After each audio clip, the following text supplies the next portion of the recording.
Now that you have some understandings of a final good grip, let's discuss how we can get into this grip from a draw, from grabbing your pistol out of a safe, off a table, or what have you.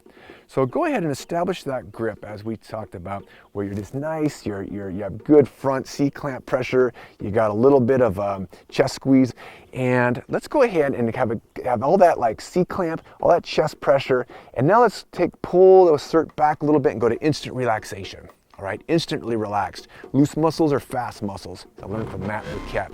And we want to go all the way back to what we call more of a high ready position, and keep going back while you're loose, okay? You still might have a little bit of good C-clamp pressure right here, but pretty much you're a little bit nice and loose about the shoulders and what have you. And you notice just as naturally as you keep pulling back that you have the last portion to touch the pistol is your index finger. Your index finger is touching the trigger guard, and it's going to touch on the left side if you're right-handed. So this just naturally, ergonomically, is the place where you will touch first when you establish your grip. So go ahead and pull your hands away from the cert and bring your support hand back to the cert, and you may feel it's touching that same spot, all right, that same spot from the trigger guard and your index finger of your support hand, and just go ahead and roll into that grip. Now, you may notice when you go from that nice grip, and again, just to reiterate, you got C-clamp, you're nice and high on the pistol, all right, and you present out, and you got a little chest squeeze to finish off to lock that pistol down. And when you backtrack and you backtrack and you backtrack, the last thing to touch is that index finger. It makes very good sense. The first thing to touch the pistol will be that index finger, and you'll roll right into a consistent location. A very common deficiency is when the hands just kind of come together out in front. It's like you're trying to catch the gun. You draw it and you catch it way out here. It is extremely difficult to have a consistent grip. If you start from right about the chest location, right from say your draw or just grabbing it out of your safe or what have you, and you start to present out and get the pistol, your support hand on quick on the pistol, you have all this time to establish your grip. And also think of it like this. Think of that if you're going to cover a 10 by 10 area with a tarp.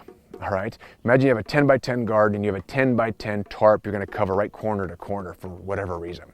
Well, you could just throw the tarp right in the middle and spread it out left, right, fore and aft and what have you, and twist and turn, and you'll eventually get it covered, but it's going to take a lot of work, effort, time, precious time.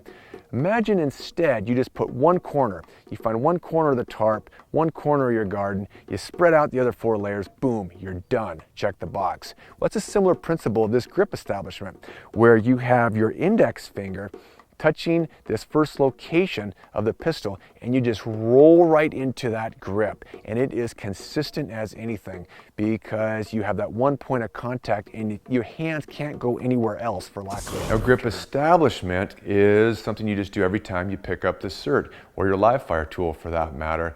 So every time you engage the gun with your grip establishment, stop and think of some of the cueing points of how quick you're getting that support hand on the pistol and how it feels as it rolls into place. And after you roll it into place and you cook off a round, all right, even if you go fast like that without referencing your sight, stop for a second and think, how does that gun feel in my hand, and correlate that feeling with your impact. So you're constantly adding, I like to say, records to your intuitive database.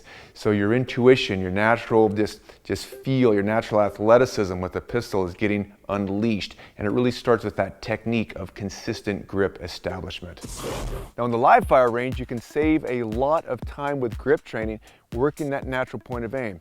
I have an array of targets here, and I can just work through some body shots, some like upper A zone shots, some real far shots, and just work that grip establishment and work that aim. So up close like this, I'll fearlessly send these rounds. Work it hard, and then go live fire. Then after I get some reps at grip establishment, I can just simply go live fire. Now, if that muzzle is not coming down at a consistent location every time, the big question is, well, what do I do? How do I remedy, you know? And my biggest remedy to control over that, almost put your aura around the gun just so you just envelop it. You give it no opportunity to go anywhere but back to that same location from shot after shot after shot, is I just double down on my big dumb muscle. So I can just grip as hard as I can, and then guess what? My trigger finger is going to be just moved completely independent. As soon as I start bringing those fingertips in, that goes away. So I've become disciplined on just squeezing the front part of the gun. And then I become disciplined on squeezing the back part of the chest, like I learned from my good friend Rodney May. The more chest squeeze I give on the thumbs, it's almost like the more meat on the pistol I get, and the impulse, the boom, feels like nothing, all right?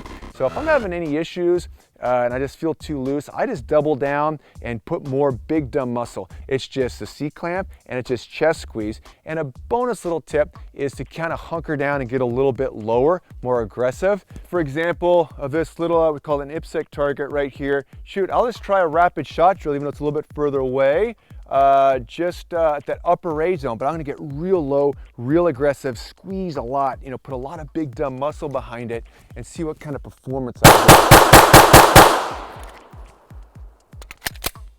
All right, good. Well, as we can see, that's pretty good. I mean, they're all in that upper handle area. One's a little bit lower in that area.